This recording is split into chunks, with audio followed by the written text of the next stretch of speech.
With Lululemon, the real gift happens when they're living in it. When you give the fan favorite Everywhere belt bag, the real gift is... And when the ultra-soothing Rest Feel slides are the gift, you're really giving them... This holiday, Lululemon makes it easy to give little luxuries that go beyond. Open the moment.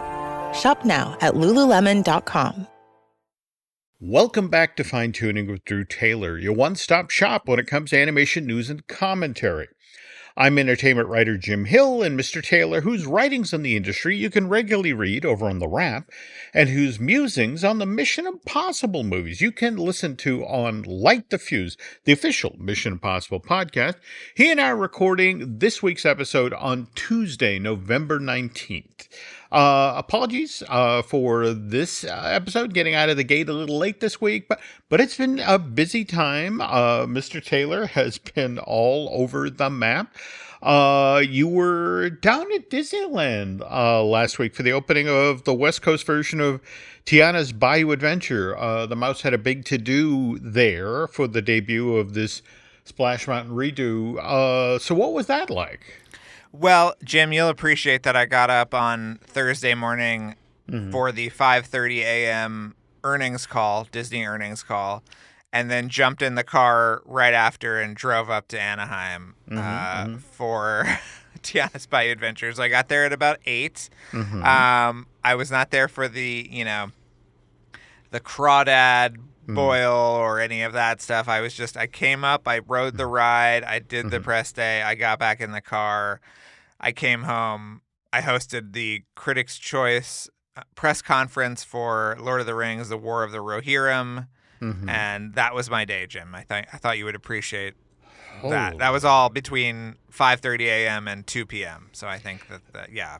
But I absolutely, I adored the ride. I thought it was absolutely wonderful. Okay. And from what I understand, a little bit better in California than Orlando. Is this what you're hearing as well? Yeah. That supposedly the attraction was designed for Anaheim and then sort of retrofitted for Walt Disney World, which, again, kind of unfortunate because the Walt Disney World version opened first. But yes. A decent update, so you're saying? Yes, absolutely. And I only got one kind of dead animatronic. I was literally the only person in the boat. I was probably the only person in the ride for the entire time that I was on the ride. I don't think people were jonesing to get super wet at 8 a.m. But yeah, I thought it was very charming. I thought that the ride really flowed very nicely. And yeah, the animatronics are amazing, and it's just a lot of fun. Although I don't know why you get so much wetter out here, or now. I don't ever remember getting as wet on Splash Mountain as I did then.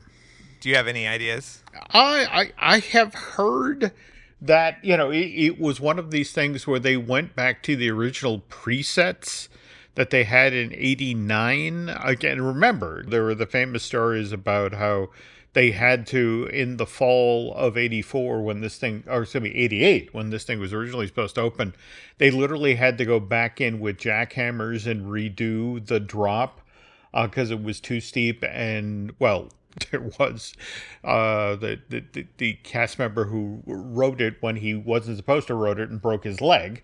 Yes.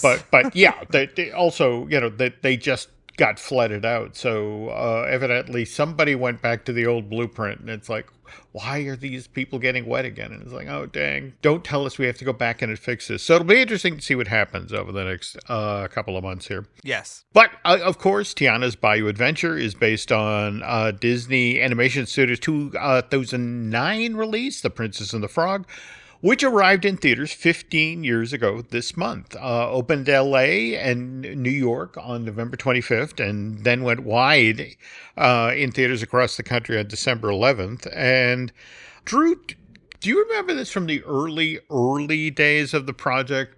This would have been 2006, sometime after Disney had acquired Pixar for $7.4 billion. And Lasseter was then made the chief creative officer, not only of keeping his position at Pixar, but also becoming the chief creative officer at Disney Feature Animation. And I recall that Alan Menken had written a full score for what was then known as The Frog Princess, only to have Lasseter decide, nope, I don't like that. And that he brought in Randy Newman to handle the songs for what eventually became Princess and the Frog. Do you remember that at all? Or No, I don't remember that. I just talked to Alan last week. I should have asked him about this. Yeah. Well, as it was explained to me, Lasseter, I mean, it's sort of understandable why Lasseter would have done this. I mean, it's the first big project, him coming on board at Disney. More to the point, Randy Newman had actually grown up, actually lived in New Orleans as a small child and spent all of his summers there up until he turned 11. And so, and Lasseter supposedly not only wanted New Orleans to just be New Orleans wasn't just going to be a setting in Princess and the Frog. He wanted it to be almost a character. So, the thinking was Randy would be a better choice to handle the score for this particular animated film than Alan. And so you've never heard any of the songs that Alan wrote for this, right? No, have you?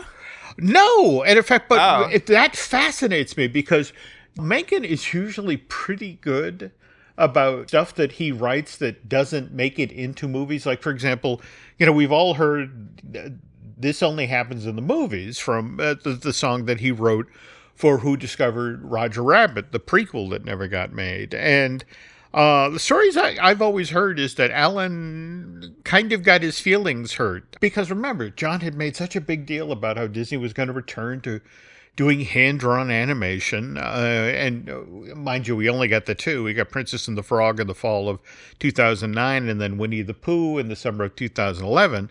But for this return to feature animation, he goes for Randy Newman to do the score rather than going with the music that Menken had already written. And I bring this up because, this week is the 35th anniversary of the theatrical release of Disney's Little Mermaid, which was the first full-length animated film that Alan Menken wrote a score for. And of course, later this week, Spellbound becomes available for viewing on Netflix. And Menken was on social media earlier this week talking about how this is the 10th full-length animated film that he's written a score for. And I have to ask, how was your interview? How was your chat with him? It was great. It was really great. It was him and Glenn Slater, who I'd never talked to. Cool. And okay. Yeah, we were just talking about Spellbound and how he got involved and all of that. And he's lovely. He was at a piano. He didn't really play anything, but he always has to have that piano there, just in case, Jim. He needs to kind of tickle the ivories. We all have our security blankets. Yes.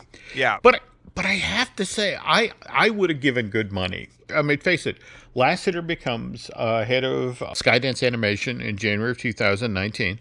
It makes a very big deal about how he's going to bring over the best of the best to Skydance to make animated features. And I want to say one of the really big announcements came in May of 2020, and that's when Skydance revealed that it had hired Disney legend Alan Menken to write the songs and the score for this. And I gotta watch. Again, I would have killed to have been a fly in the wall, for the first meeting with these guys, how that went down. So, and the early reviews for Spellbound seem to be fairly positive. The one quibble seems to be about the mature, slightly preachy message to kids of parents that divorce. Did that come across to you, or? I mean, I think that's the most interesting part of the movie. So I think people knocking that aspect of it are missing the mark a little bit. But okay.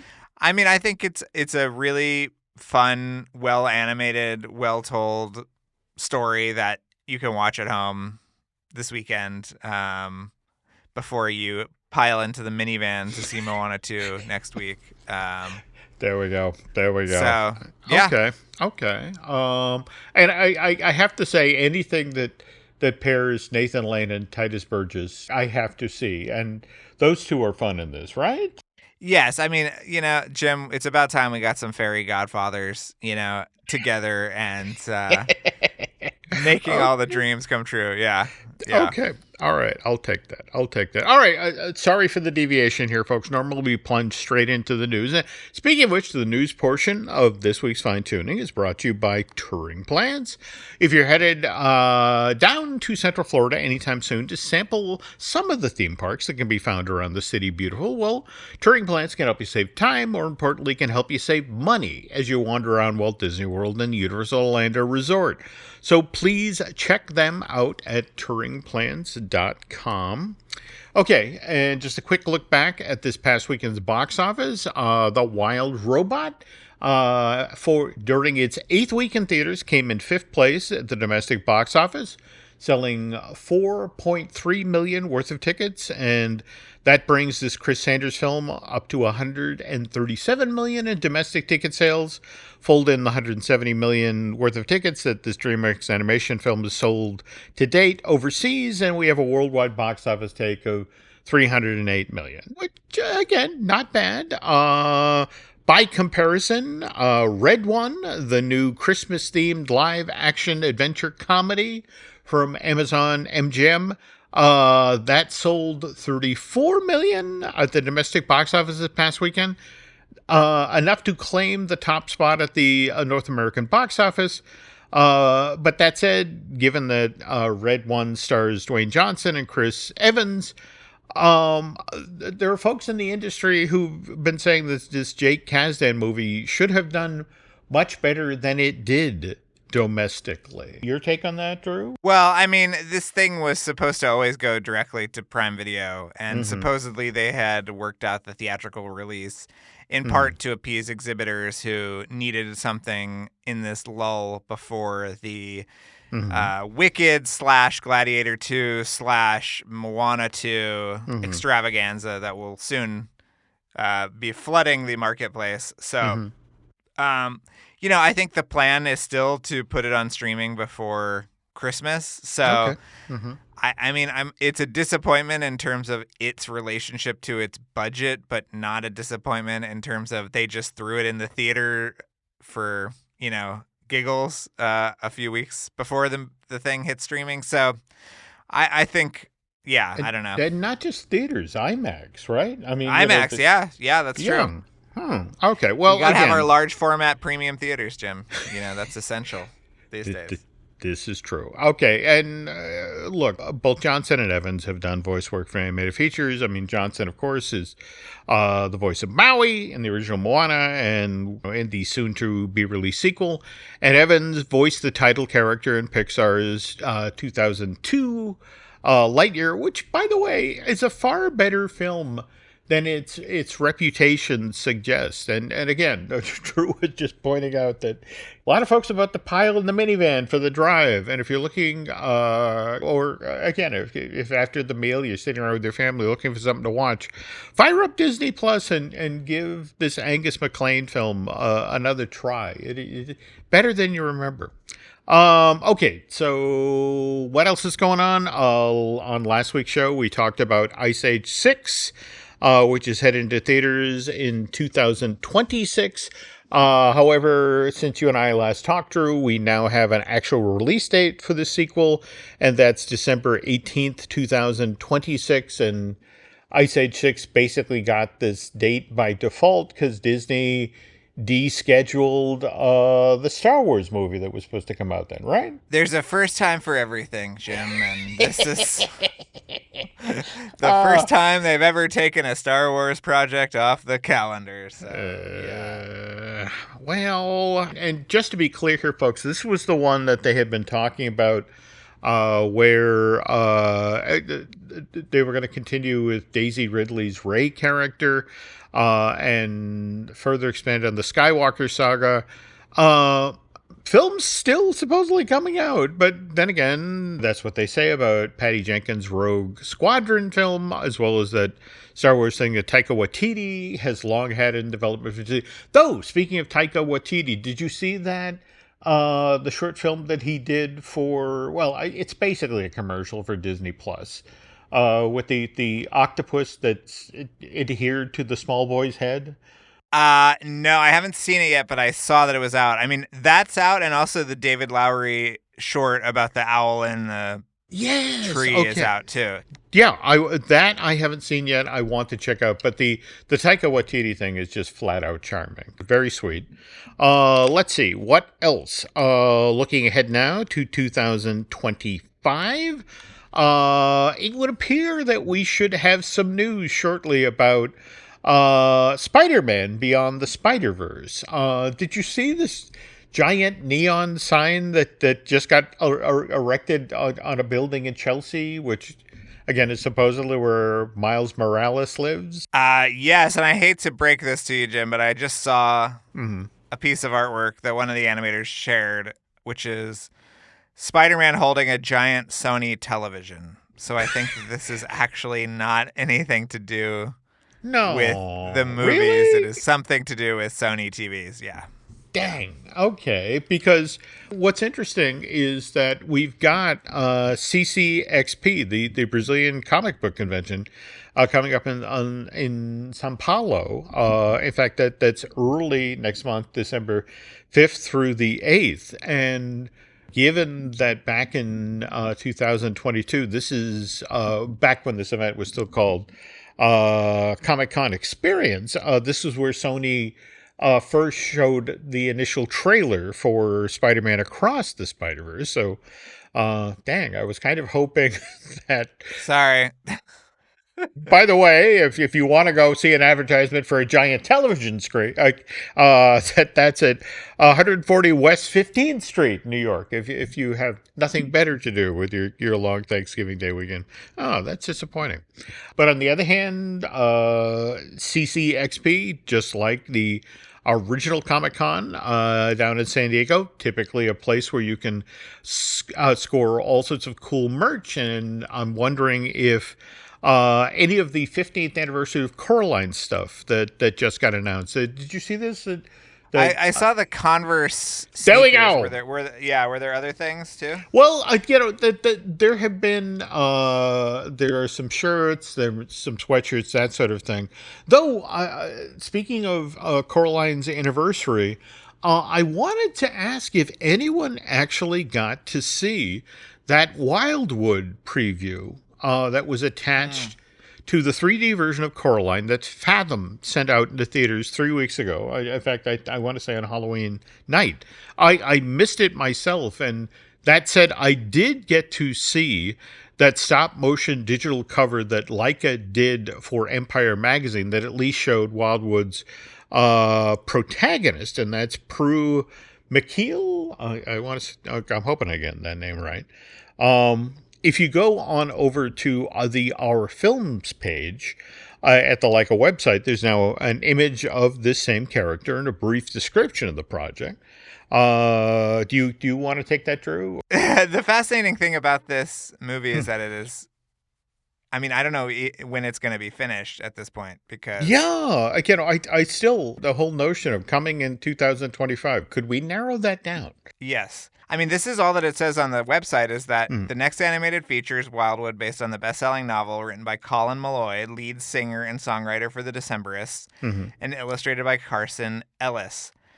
Wildwood is a tale of love, loss, sacrifice, and secrets, and of the magic you can find on your doorstep if you're willing to look for it. Of course, this is set in Portland, where Laika is located, which is very fun. I know that that's something that they're all very excited about. But yeah, I mean, Travis is directing the He-Man movie soon.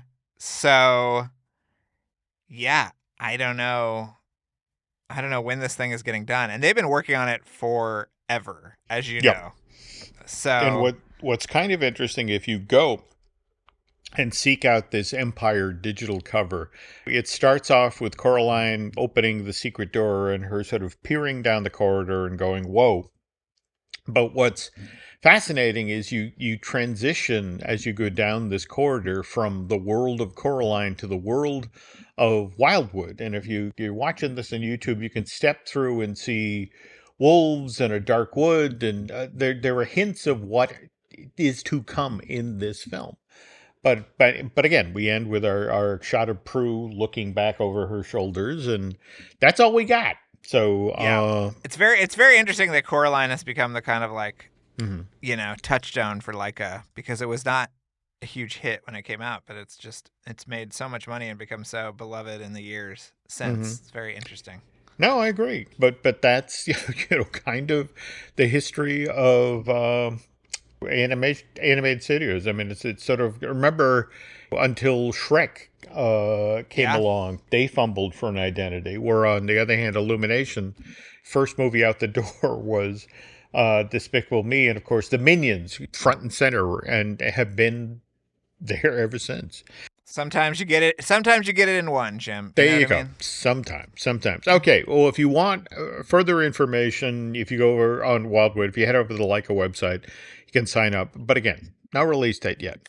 Anyway, folks, we're going to have some more news in a moment. In fact, Drew had mentioned getting up very, very early to listen to the earnings call, and he's going to share some info about that when we get back. But first, this episode is brought to you by Netflix. From the co-director of Shrek and the visionary behind Toy Story comes Spellbound, a magical new animated adventure starring Rachel Zegler, John Lithgow, Jennifer Lewis, Nathan Lane, and Titus Burgess, with Javier Bardem and Nicole Kidman. When a powerful spell turns her parents into monsters, Princess Elian must journey into the wild to reverse the curse before it's too late. Watch Spellbound, only on Netflix November 22nd. My dad works in B2B marketing. He came by my school for career day and said he was a big ROAS man. Then he told everyone how much he loved calculating his return on ad spend. My friends still laugh at me to this day. Not everyone gets B2B, but with LinkedIn, you'll be able to reach people who do. Get a $100 credit on your next ad campaign. Go to linkedin.com/campaign to claim your credit. That's linkedin.com/campaign. Terms and conditions apply. LinkedIn, the place to be, to be. This episode is brought to you by Skinny Pop Popcorn. Perfectly popped, endlessly delicious. Oh, so light and crunchy. Skinny Pop Original Popcorn is the snack you've been searching for. Made with just 3 simple ingredients: popcorn kernels, sunflower oil, and salt. Snacking never felt or tasted so good. Perfectly popped, endlessly delicious. Give yourself permission to snack and pick up Skinny Pop Original Popcorn today. And we're back. All right. So again, Drew, you mentioned getting up at 5 a.m. to listen to an earnings call. A very boring earnings call, too. Yeah. But at the same time, Bob likes them boring. He just wants to say, we made money. I'm going away now. But you noticed in touting how well Inside Out had done this past summer at the box office. And again, that's still the number one film in the country, at least until Wicked or Moana opens up. $652 million domestic. I thought for sure Deadpool and Wolverine would eventually blow by this, and they came close. They stalled out at $636 million.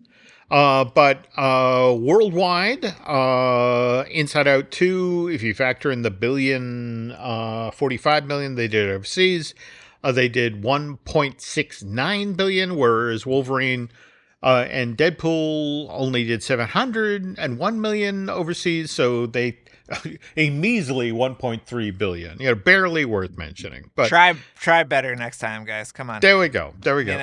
So, but you noticed that Iger said something interesting in regard to this Kelsey Mann movie. In particular, I guess how Inside Out 2 spurred people to go check out the original Inside Out over on Disney+. Yeah, absolutely. I mean, he brought that up, and he also brought up Deadpool and Wolverine, sort of inspiring people to go back and watch all the Marvel Cinematic Universe movies that the newest Marvel Cinematic Universe movie referenced. And, it sounded like from him, that's kind of the ideal project for a Disney movie, one that will get you to rewatch things on Disney+. And, with Dream Productions just around the corner Mm-hmm. to watch new things on Disney Plus as well. So it sort of hurt my soul to hear that, because this is a company that is built on endless creativity, that is saying that the priority is, sequels and franchise movies that that's drive kind of- Disney Plus viewership, I guess. Mhm. I don't know. I mean, this seems to be kind of the playbook now. There's so little emphasis on new things at all, much less new things on Disney Plus. So why not just make a movie that comes out in the theaters that makes you watch the old stuff on Disney Plus? And that's kind of grim, but welcome to the entertainment ecosphere that we live in right now. On the other hand, though, that said, you were nice enough to share 2 trailers that you found this week that I think kind of gave me hope. I mean, Gentry Chow versus the Underworld, that looked like a lot of fun. Yes, I've actually seen it, the show, and it's really, really wonderful. The animation, Titmouse did the animation. It's absolutely beautiful. It's really an interesting story. And for those who loved Star versus the Forces of Evil, it's sort of similar. Gentry Chow is a Chinese-American girl living in Korea at the beginning of the movie. She finds out on her 16th birthday that some evil spirits are coming to get her. So her grandmother, who is very well-versed in folklore and the underworld, brings her back to Texas, and that is where she begins her fight against the forces of darkness. And it is just really, really cute and great and super fun, and I think everybody will love it. So that is coming to Netflix next month. Now, another project, and I want to say that this was Amazon? Yes. Okay. Secret Level is really more of an anthology series, right? I mean, in fact, they actually say in the trailer that this show was inspired by your favorite games. Yes, it's done by Tim Miller, who, speaking of Deadpool, directed the first Deadpool and who runs Blur Studios, which is a great animation studio that we love. So this is sort of like Love, Death, and Robots with IP, with each story taking inspiration from a different IP that is part of the PlayStation universe, I believe. So, things like Dungeons and Dragons and Pac-Man and all sorts of things, Jim. A lot of things that you and I don't know about, but we'll enjoy the short regardless, I think. There we go. Now, again, we mentioned you had a crazy busy week, and you spent a full day doing the Creature Commandos. Oh, yeah. Okay, and are you allowed to talk about that? Is that I don't know. I don't think I'm allowed to talk about what I thought of it, but Creature Commandos is coming to HBO Max, Jim, on December 6th. I can certainly say that, and I think that people will be happy with it. I certainly was. It is insane, but I think people are going to dig it. And I love that it's the first DC Studios release, really, from them. Well, it's so interesting you bring that up. In fact, I wanted to mention that because it reminded me of what happened when Disney bought Lucasfilm in 2013, I want to say. And the very first thing we got from them was animated. We got Star Wars Rebels, which sort of gave us a taste of where they were going to go and how they were going to go forward here. So this is really a taste of the way DC Studios is going to go with James Gunn, right? Yeah, I guess. I mean, the interesting thing about it is that it was actually in production before he became head of DC Studios. Oh, I didn't know that. Okay. Yeah, so it was actually written as kind of a follow-up to his Suicide Squad and also the Peacemaker show. So, they just changed a couple of things, and now it's the inaugural project. But yeah, it is very much like Rebels in that respect. Okay. Cool. All right, and again, as we prep the show each week, folks, Drew and I pass things back and forth, and You actually shared this with me, a week before last. Where did you come across the concept art for the Hero of Otherwhere? I think it was on Twitter, but I thought it was nice because you have been painstakingly going over the, Rio de Tiempo project at Epcot on Disney Dish, and I thought, oh, this is another live-action animated hybrid. Yep. This one did not get produced, but it is produced a fascinating amount of concept art that kind of ekes out in dribs and drabs over the years. So it has, and what Drew's talking about here again, he's correct. It's a project that Disney was seriously looking at in the mid 1970s. In fact, dug out my copy of Disney's annual report for 1975 this morning. To pull this info, by the way, that was published on November 15th of that year. And this is how they describe this project.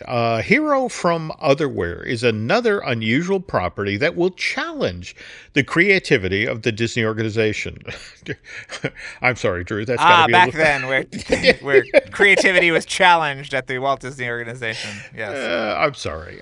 That got to be painful after your initial declaration earlier in the show. Okay, now describing the project here, approximately 1/3 of this adventure fantasy will combine animation and live action. It will tell the story of two young antagonists who must become a team before they can succeed in their quest for the secret of mysterious, bizarre land known as Otherwhere.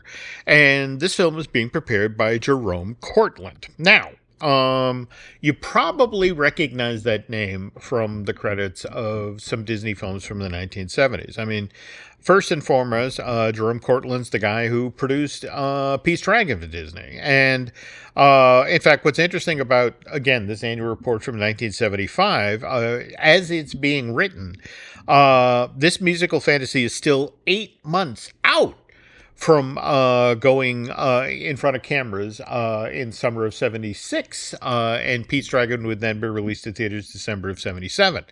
And supposedly the plan was that once work was done on Pete's Dragon, Courtland would then pivot to working on the Hero of Otherwhere for Disney. And given that Jerome was a guy who in 1975 had already delivered 2 films for Disney.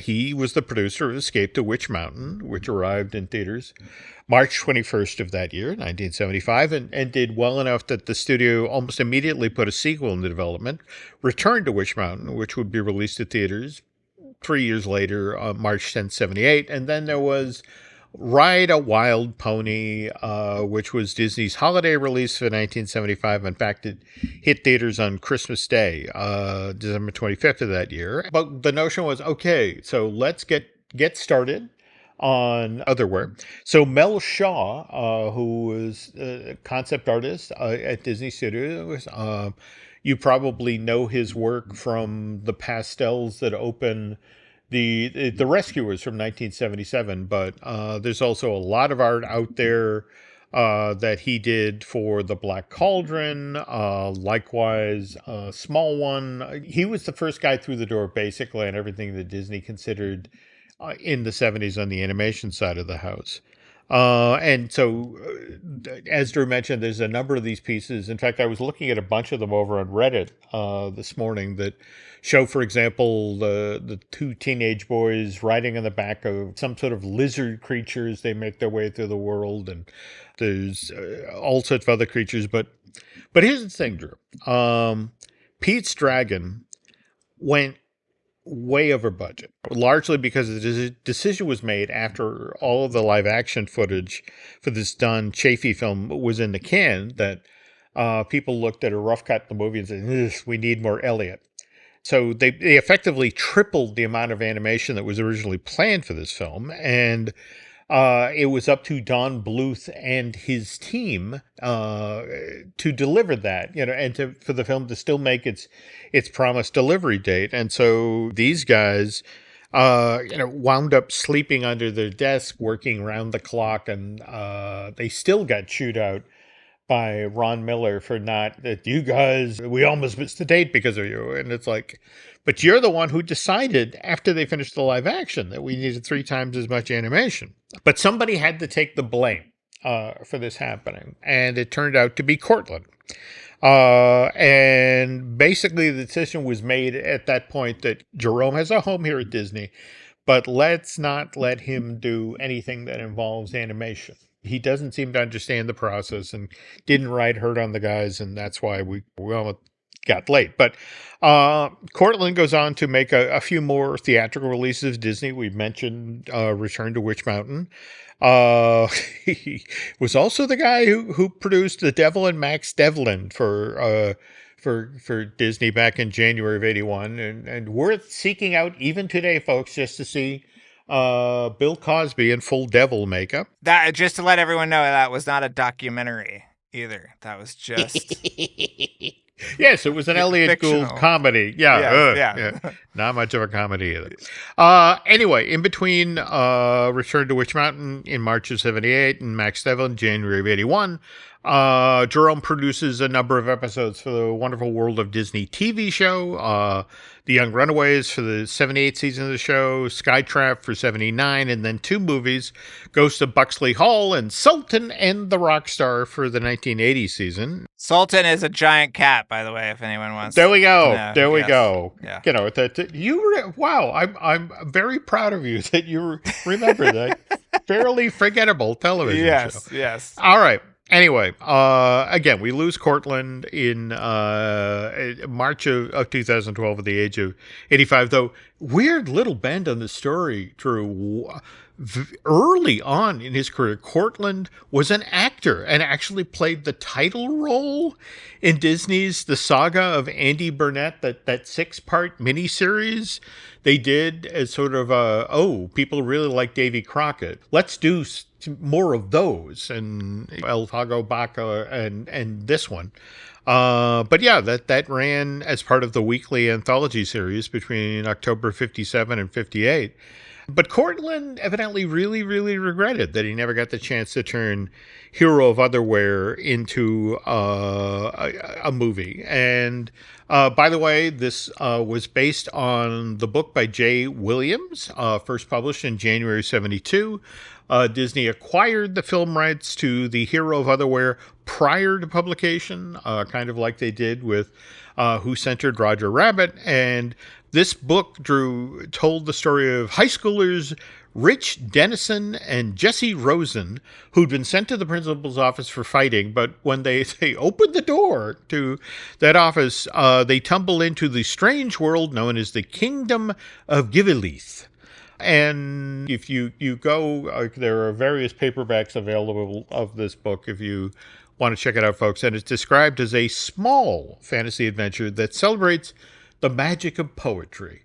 So I don't know what to make of that, Drew. Well, the artwork by Mel Shaw that you can find online is just very evocative, and I think would have been fun. And and it makes me think if Bluth had been a part of it, what that would have been like, because this is true. He knows a fantasy world, So He does. But at the same time, what's interesting about Mel Shaw, and I remember getting to talk with John Hench about him, and John loved Mel's work, but he said, when I look at Mel's stuff, I think back to working at Disney Feature Animation in the 50s. And Walt would come in and just sing the praises of the concept art that Mary Blair had made. And it was one of these things where he'd say, I want this on screen. And then he'd walk out of the room and all the artists would look like, how the hell are we supposed to take that flat art in those colors and put them in an animated feature? And he says, and that's the thing with Mel's stuff. I look at it, I look at all the stuff he's drawn for the Black Cauldron and that sort of thing. And it's just sort of like, it's wonderful, inspirational art, but it's how do you put that up on screen? How do you actually translate that? And I always thought it was interesting that Hench, who was clearly a fan of Shaw's work, was also frustrated by I don't know how you translate that into animation. But anyway, we were just talking about The Hero of Otherwhere, which again celebrates the magic of poetry, and poetry makes you think of lyrics, and lyrics make you think of songwriters like, who we talked about at the top of the show today, Alan Menken, and also folks like the Sherman Brothers. And I remember Alan once telling the story about how when he and Howard Ashman went to Disney in 1986 to pitch their score for the Little Mermaid, they learned that Richard M. and Robert B. Sherman had been on the Disney lot earlier that same day pitching their score for that animated feature. So we're kind of back to the Alan Menken, Randy Newman story at the top. But that said, Drew, Len and I over on Disney Dish recently talked about Over Here, the Broadway musical that the Sherman Brothers wrote for the remaining Andrews sisters. The show ran at the Shubert Theater in New York from March of 74 through January of 75. And you have a story about how Over Here was supposedly connected to a Disney theme park project? That's right, Jim. So when the redevelopment of Disney's California Adventure was underway, there was talk of beefing up what was then known as Condor Flats, which is now part of Grizzly Peak Airfield, I think is what it's called now. Yep. One of the projects that was in contention was a sort of dinner theater like amphitheater that would have been situated right next door to Soarin' and would have had an Over Here. The show that you were going to watch was Over Here, a truncated version of Over Here. Wow. Yeah, so they loved the concept of bringing the Sherman Brothers back into the parks. They thought it was a great fit for this kind of, World War II adjacent airfield. And yeah, there were a number of really exciting projects that were kind of spitballed for that area, including a Bulldog Cafe from Rocketeer and, other things. But that got fairly close. And then, what ended up happening was that Condor Flats just sort of went away and became part of Grizzly Peak. And so that some of that kind of post-war aerial identity went away and in favor of a more kind of national parks flavor. And we got taste pilots turned into smoke jumpers and, that little Coca-Cola refreshment area got updated. But no Over Here, sadly. I did not know that. How cool. Yeah. And more to the point, it would have been nice to have more Sherman Brothers in the park. And I agree. So anyway, that's just a fun little anecdote I thought I would share on the show. That's a great story. Thank you for sharing. Yeah. And by the way, speaking of great stories, if you haven't been over to check Light the Fuse, the official Mission Impossible podcast, well, first of all, you're missing the brand new episode that Drew and Charles Hood just did about the trailer for Final Reckoning, the Mission Impossible movie that arrives in theaters May 23rd of next year. And we, of course, enjoyed that, Drew, yes? Yes. It was an amazing trailer, and I think that we did a good job breaking it down, chopping it up over there. So, yeah, please check it out. Okay, and I have to ask, because I know you've done a set visit, but you weren't actually there when they shot the swimming in the sub scenes, were you? I am sworn to secrecy, Jim. Dang. Okay, all will be revealed at a later date, I hope. Okay, because again, I always look forward to with the Mission Impossible movies where what's Mr. Cruise going to do this time that would kill a normal human being? Yes. Whether it's dangling from the outside of a plane. And as soon as I saw those shots, like, oh dear Lord. So, all right. Well, I look forward to when you can actually talk about that. And but again, folks, if you're not listening to the Light the Fuse, the official Mission Possible podcast, you're missing out on some real fun stuff. And speaking of podcasts, We have a few that we do here. We have Disney Dish that I do with Len Testa, where we do theme park news. We have, of course, the Epic Universal podcast I do with Eric Hersey. That's about, of course, the Universal parks in Hollywood and Orlando, and we've even recently touched on the one out in Singapore. Let's see, what else? There's also I Want That Too, and that's the podcast I do with Eric's lovely bride, Lauren Hersey, and that's about Disney merch. And I swear to God, we're going to get a new Looking at Lucasfilm out the door. There's just been, every time we turn around, they're changing the Star Wars news. So, we have to start rewriting the show. Yeah, but Skeleton Crew is coming up, Jim. And if I were allowed to say anything about that, I would say that it's worth covering, Jim, on Looking at Lucasfilm.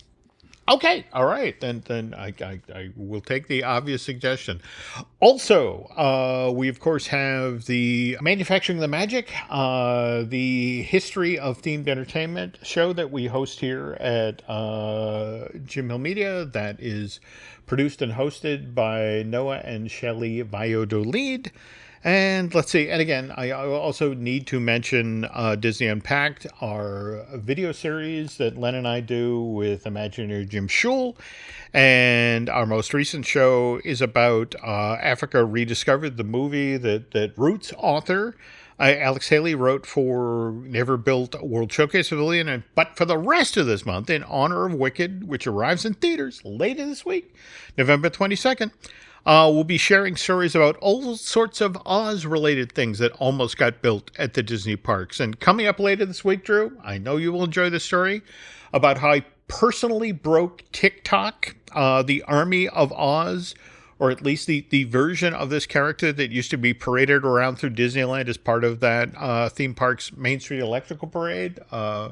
A shameful piece of my history, but I know this history, Jim. I know this history. I'm hoping it's in the will to me. Yeah, well, there we go. The TikTok piece. Yeah. There we go. Yeah. Okay. So, and closing out here, folks, I want to thank Eric Hersey and David Gray for producing this podcast. If you could do Mr. Taylor and I a favor and head over to Apple Podcast and rate and review, well, not just this show, but also Light the Fuse. And finally, social media wise, Drew, are you joining the folks headed over to Blue Sky? Maybe. I don't know. I'm so old, Jim. I don't know if I can even leave Twitter at this point. But yeah, Drew Taylor, like a tailored shirt. Should I move to Blue Sky? That's my handle as well over there. Yeah, that's it. Yeah. I have to admit, I'm kind of eyeballing that myself. But as of right now, I'm still on Twitter, X, whatever, Instagram as Jim Hill Media, and over on Facebook as Jim Hill Media News. So that is going to do it for this week's show, folks. So on behalf of Mr. Taylor, thank you for listening to Fine Tooning, and we will be back soon.